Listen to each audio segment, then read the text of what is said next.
தேனி, தென்காசி, குமரி, நெல்லை மாவட்டங்களுக்கு இன்று முதல் 3 நாட்களுக்கு அதி கனமழைக்கான ரெட் அலர்ட் விடுக்கப்பட்டுள்ளது.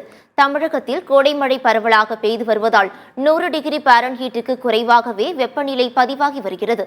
தென் தமிழக உள் மாவட்டங்கள் மற்றும் அதனை ஒட்டிய பகுதிகளின் மேல் நிலவும் வளிமண்டல கீழடுக்கு சுழற்சி காரணமாக தமிழகத்தில் வரும் 25ஆம் தேதி வரை மழை நீடிக்கும் என வானிலை ஆய்வு மையம் தெரிவித்துள்ளது. தேனி, தென்காசி, கன்னியாகுமரி மற்றும் நெல்லை மாவட்டங்களில் இன்று, நாளை மற்றும் நாளை மறுநாள் ஓரிரு இடங்களில் கனமுதல் மிக கனமழை பெய்யக்கூடும் என்று தெரிவிக்கப்பட்டுள்ளது. விருதுநகர், திருப்பூர், கோவை, நீலகிரி மற்றும் திண்டுக்கல் மாவட்டங்களில் இன்று ஓரிரு இடங்களில் கனமுதல் மிக கனமழை பெய்யக்கூடும் எனவும் வானிலை ஆய்வு மையம் தெரிவித்துள்ளது. ராமநாதபுரம், மதுரை, சிவகங்கை, தூத்துக்குடி, தஞ்சாவூர், திருவாரூர், மயிலாடுதுறை, நாகை, கடலூர், அரியலூர், பெரம்பலூர், திருச்சி மற்றும் புதுக்கோட்டை மாவட்டங்களில் மற்றும் காரைக்கால் பகுதிகளில் ஓரிரு இடங்களில் இன்று கனமழை பெய்ய வாய்ப்புள்ளது.